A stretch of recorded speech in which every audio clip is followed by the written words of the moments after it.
Paul Camilleri, il-kuġin ta' Lorenz Gonzi, huwa wkoll il-perit li ħadem fuq il-palazz ta' Beppe Fenekadami fil-Gargur. F'riċerka li l-ġurnal l-Orizzont tagħmel fuq l-applikazzjonijiet ikkonċernati mal-palazz, ir-riżulta li kien Paul Camilleri f'isem Beppe Fenekadami li applika fl-2008 u fl-2009 biex isiru xogħlijiet fuq is-sit. Fl-2008 l-perit Camilleri applika biex jibni semi-basement u jolli b'żewġ solari u fl-2009 applika biex saru emendi fuq il-faċċata. Il-perit Camilleri huwa wkoll miżżewweġ lil oħt Mario De Marco li dak iż-żmien kien segretarju parlamentari fl-uffiċċju tal-Prim Ministru Lorenz Gonzi.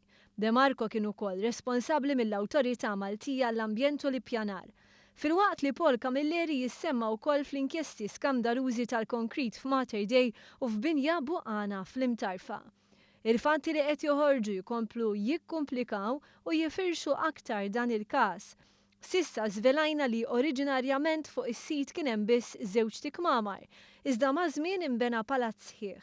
Il-binja spiċċat fiż-żona ta' żvilupp u splodiet fil-valur tagħha biex illum jistmata li tiswa mill-inqas 5 miljun euro.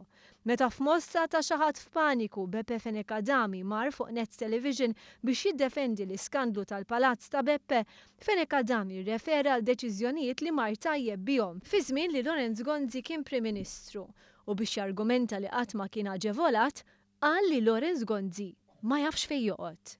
Assigurak, l-Lorenz Gonzi la jaff fejn noqgħod, laqgħat tiġi d-dar tiegħi, laqgħat mort id-dar tiegħu u laqgħat ma kellimtu fuq il-peress tiegħu.